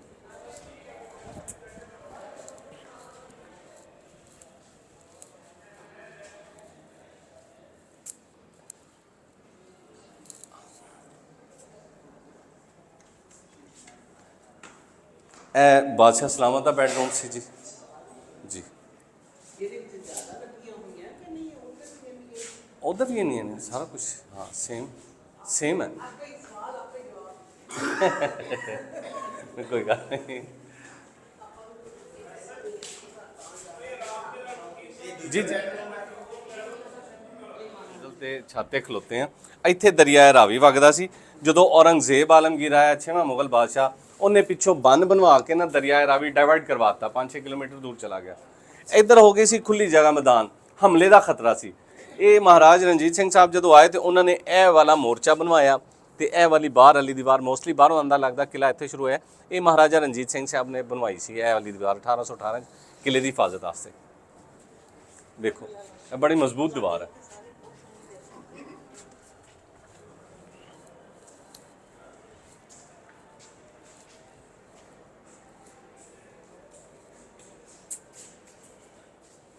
ਇਹ ਵੈਸੇ ਤਾਂ ਸਾਰੇ ਆ ਜਾਂਦੇ ਤੇ ਆਬਾਦਕਾਰੀ ਦਾ ਕੰਮ ਕਲਾਂਦਾ। ਇਹ ਸ਼ਹਿਰ ਦੇ ਛੱਤੇ ਤੋਂ ਇਨਸਪਾਇਰ ਹੋ ਕੇ ਬਣਾਇਆ ਗਿਆ ਸੀ। ਇਹ ਦਰਮਿਆਨ 'ਚੋਂ ਸੁਰਾਖ ਤਾਂਗਾ 90 ਡਿਗਰੀ ਨਾਲ ਜਦੋਂ ਹਵਾ ਦੀ ਠੰਡੀ ਹੋ ਜਾਂਦੀ, ਇਹਨਾਂ ਦਾ ਕੂਲਿੰਗ ਸਿਸਟਮ ਸੀ ਇਹ।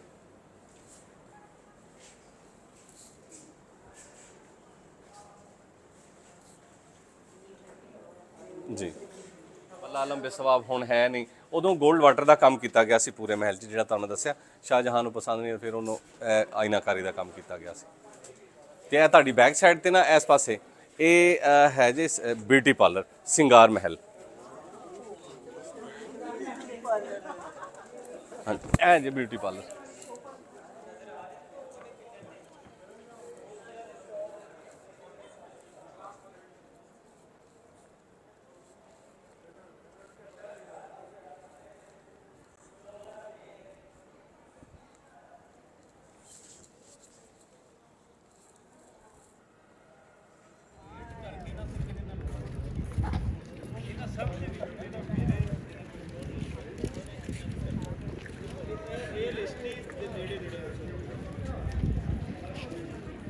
ਗੋਰੀਆਂ ਹੀ ਆ, ਗੋਰੀਆਂ ਹੀ ਆ, ਉਹ ਪਠਾਣਾ ਦੀਆਂ ਕੁੜੀਆਂ ਥੋੜੀਆਂ। ਮੈਨੂੰ ਆਪਣਾ ਦਿਖਾਈਏ ਫੋਟੋ।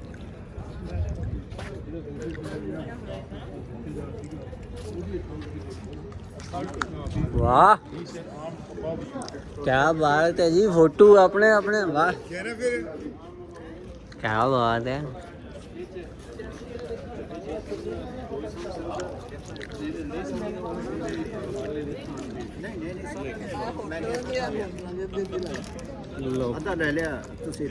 ਯਾਰ ਇਹ ਮੈਂ ਖਾ ਰਹੀਆਂ ਵਾਂ ਤੇ ਇਹ ਕੀ ਖਾ ਰਹੀਆਂ ਜੀ? ਮੈਂ ਅਸੀਂ ਵੀ ਖਾ ਰਹੇ ਹਾਂ। ਆਲਮੰਡ ਬਲੂਬੇਰੀ, पिस्ता काजू ਆਲਮੰਡ ਬਲੂਬੇਰੀ, ਬਦਾਮ ਜੀ, ਕਾਜੂ ਜੀ, ਸਾਰੇ ਹੋਰ 3-4 ਚੀਜ਼ਾਂ ਨੂੰ ਕੁੱਟਿਆ ਗਿਆ ਛੋਟਾ ਛੋਟਾ, ਅਲਸੀ, ਉਹਦੇ ਅੰਦਰ ਚਾਕਲੇਟ ਮਿਲਾਈ ਗਈ ਜਾਂ ਕੋਈ ਸ਼ੀਰਾ ਮਿਲਾਇਆ ਗਿਆ, ਇਹਦੇ ਚ ਪਾਤਾ ਗਿਆ। ਔਰ ਇਸ ਵੇਲੇ ਇਹਦਾ ਕਮਾਲ ਦਾ ਟੇਸਟ ਹੈ। ਮੈਂ ਇਹ ਦੇਣ ਨੂੰ ਮੈਨੂੰ ਦੇ ਬੈਠੇ, ਲੇਕਿਨ ਇਹਨਾਂ ਨੂੰ ਮੁੜੇਗੀ ਨਹੀਂ। ਹਾਏ ਇਹ ਸਾਰੀ ਖਾ ਕੇ ਤੇ ਫਿਰ ਮੈਂ ਇਹਨਾਂ ਨੂੰ ਸਿਰਫ ਰੈਪਰ ਦੇਵਾਂਗਾ। ਹਾਏ ਫਸ ਗਏ। ਇਹਦੇ ਕੋਲ ਵੀ ਹੱਥ ਪੜਿਆ ਹੋਇਆ। ਇਹਦੇ ਨਾਲ ਅੱਗੇ ਵੀ ਜਦੋਂ ਤੁਸੀਂ ਆਵੋ ਤੇ ਇਹ ਲੈਂਦੇ ਆ। ਤੁਸੀਂ ਜਦੋਂ ਆਓ ਲੈਂਦੇ ਆ। ਜਿੰਨੀ ਮਰਜ਼ੀ ਲੈ ਕੇ ਆਵਾਂਗੇ। ਇਹ ਲਵੋ ਨਾ, ਮੈਂ ਸਾਰੇ ਹੀ ਕੰਮ ਕਰ ਹਾਂ ਨਹੀਂ ਇਹ ਕੋਕੋਨਟ